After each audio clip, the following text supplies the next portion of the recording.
Hi everybody, thanks for coming back. Shane Simpson here from Ottawa, Canada.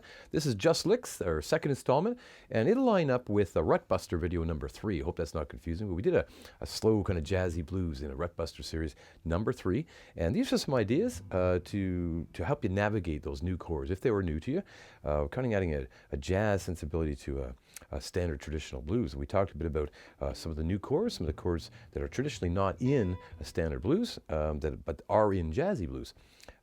So looking at idea number 1 here, running up, we're in the key of G, and just licks here, so we won't talk a whole lot about it, but that's number 1.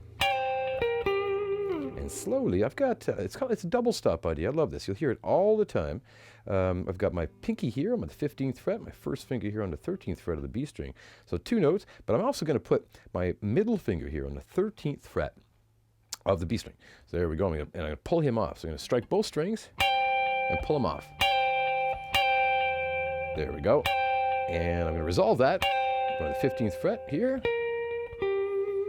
and to the 12th fret of the G string. So again, and I would most often keep that pinky on there, keep them ringing.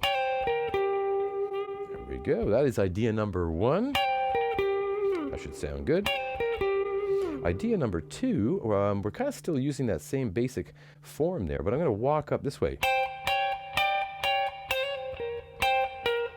Kind of extend that idea. Again, that is starting out the same way as number 1 was.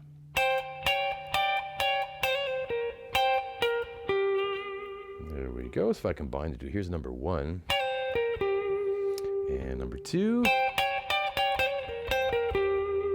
Yeah, it's nice. Again, a lot of fullness to that when you're doing a lot of single note stuff. It's nice to add the double stop thing for sure. Again, it's number 1, number 2. Pinky has stayed that whole time, if you notice that. There we go. Idea number 3 to help that. Ideas number 1 and 2, they'll work great over pretty much the entire 12-bar form. It's got that global G blues thing going on, and this guy here, idea number 3, it's kind of specific to the C chord, the 4 chord here in our blues in G. Many of you may know this chord as an E minor 7 flat 5. This guy right here. But he's also, if you know about synonym chords, he's also an a C ninth without a bass thing, without a bass note, or without a root, I should say. So that guy there, your imaginary root, or should you choose to play him, would be the thumb over like that. It's not one of my favorite things to do. Don't need the root. It's an E minor 7 flat 5, but it's really a C ninth going on there. There we go. And number 3 kind of rolls out of that chord. It's an arpeggio-based idea. We're going descending, and really slowly here. I'm going to start with a chord. I like to feel that chord in there, and I'm just going to roll out of it slowly.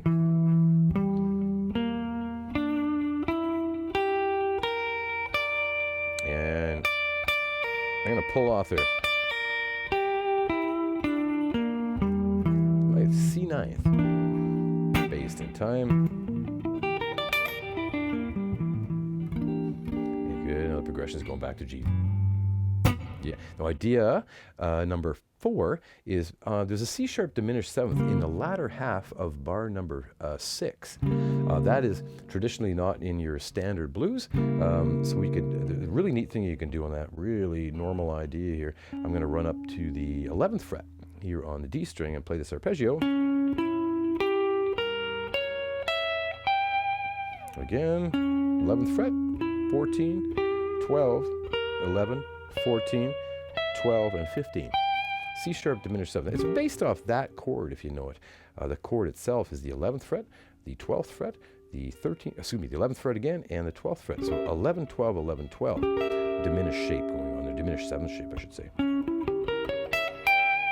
And that'll pop out. That'll pop up again in the latter half of bar number 6. You're trying to navigate your way through those chords. Jazzy or blues, you're trying to play more about it's more about the chord of the moment than it is that global approach where you just jam it out in G blues. It's kind of expected you're going to try to reflect the chord of the moment a little bit anyway. That is idea number 4. Idea number 5 is when we get to the almighty 6th chord here in bar number 8. And you'll see that in your transcription. Bar number 8 is an E7 sharp 9 chord, an E7 sharp 9 chord that we're looking at in that RutBuster number 3. So that is E7 sharp 9. There's something out there called the altered scale. You'll hear it called many different names, the altered scale. is something you can play when you're playing over what's called an altered dominant chord. Again, don't want to get too deeply into it, but if you're interested, check it out.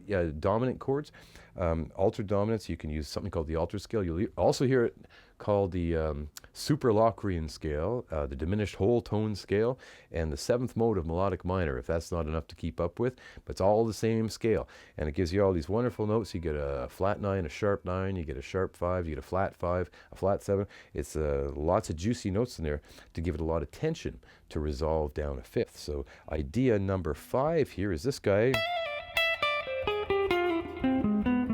Again, slowly.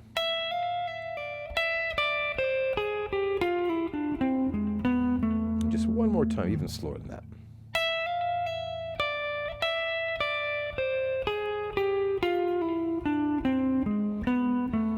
Now that sounds odd when you isolate it like that against that chord because it's so tense, right? But remember, it increases its tendency to want to resolve down a fifth. It's going to go to the A minor. The A minor 7th here in bar number 9. Like that. So that in time. And in A minor 7th. Boom. That was idea number 5. They're whipping by, but rewind, make use of your rewind or looping, whatever you're doing out there. Number 6, the turnaround, the last 2 bars, bars 11 and 12.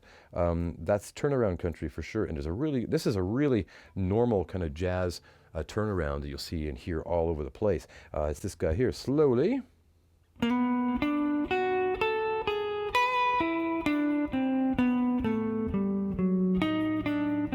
That really reflects the chord, really does. There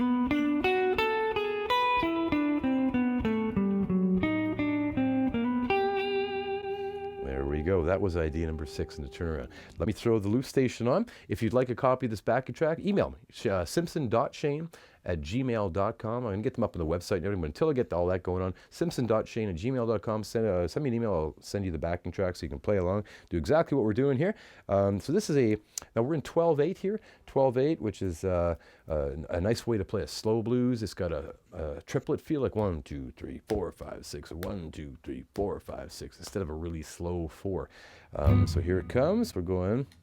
I'll try to put some of those to work. Here's idea number 1. I'll play that again. And idea number 2.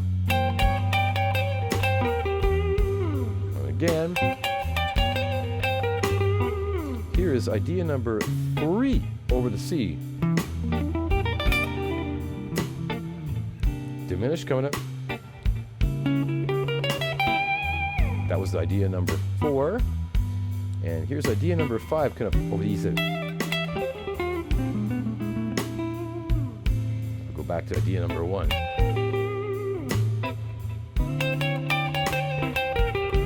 Turnaround coming.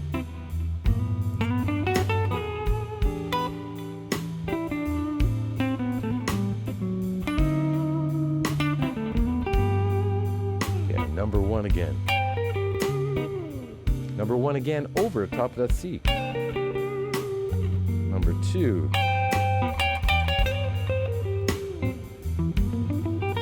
Number 3. There we go. Number 3.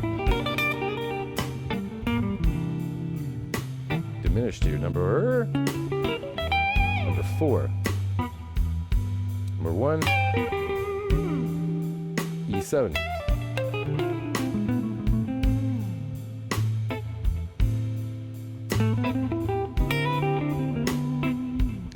Turnaround. This is idea number 6.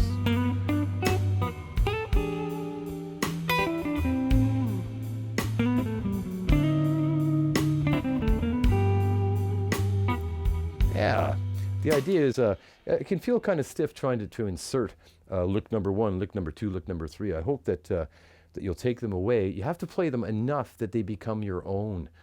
There I was trying, okay, and lick number 3, lick number 4, and they would typically begin differently or end differently, and they're just supposed to be the meat within the sandwich, which is, I don't know, not a great way to put it, but that's what it is to me anyway. You have to know them well enough that they adapt, they morph into your own thing, and put your own expression there, put your own ideas in, for sure. Dig through it, and we'll see you back very soon for another episode. Thanks for coming back.